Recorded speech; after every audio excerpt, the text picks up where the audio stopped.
আর মাত্র কিছুদিন বাকি। 16 ডিসেম্বর হওয়ার থেকে মোবাইল গুলা বন্ধ হয়ে যাবে বাংলাদেশের সরকারের নিয়ম করেছে। যারা নিবন্ধন আছে কিনা মোবাইল গুলো চেক করার জন্য এই ভিডিওটা সর্বশেষ পর্যন্ত দেখে নেই। আর মাত্র কিছুদিন বাকি। আপনার হাতে থাকা ফোনটি বৈধ বা অবৈধ কিংবা নিবন্ধিত আছে কিনা 16 ডিসেম্বরের মধ্যে নিবন্ধিত না থাকলে সকল ফোন বন্ধ হয়ে যাবে। যাদের নিবন্ধিত নাই ফোন বন্ধ হয়ে যাবে। তো এই জন্য আপনি কি করবেন, মেসেজ অপশনে যা চেক করবেন। মেসেজ অপশনে যে বড় হাতের KYD, বড় হাতের KYD লিখে একটা স্পেস দিবেন। দেওয়ার পরে IMEI নাম্বার সেখানে বসাবেন। IMEI নাম্বার বসানোর পরে আপনি কি করবেন, সেন্ড করবেন, মানে একটা মেসেজ পাঠাবেন।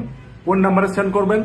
16002 এই নাম্বারে সেন্ড করলে আপনার মোবাইল বৈধ না অবৈধ নিবন্ধিত আছে কিনা সেটার একটা মেসেজ আসবে। আর যারা IMEI নাম্বার জানেন না তারা কি করবেন, *#06# এটা দিলে আপনি IMEI নাম্বার পাবেন। আপনার ফোন থেকে ডায়াল অপশনে *#06# এটা দিলে আপনার IMEI নাম্বার আসবে।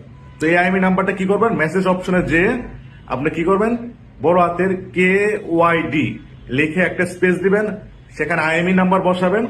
এই IMEI নাম্বারটা কি করবেন, আপনি 16002 নাম্বারে সেন্ড করবেন। তাহলে আপনার একটা মেসেজ আসবে আপনার ফোন বৈধ না অবৈধ। তো এটার জন্য সরকার 16 তারিখ পর্যন্ত একটা নির্দিষ্ট ডেট দিয়ে দিয়েছে। এরপরে অনিবন্ধিত ফোন সব বন্ধ হয়ে যাবে। ভিডিওটি সবাই শেয়ার করুন, সবাইকে জানিয়ে দিন। আসসালামু আলাইকুম।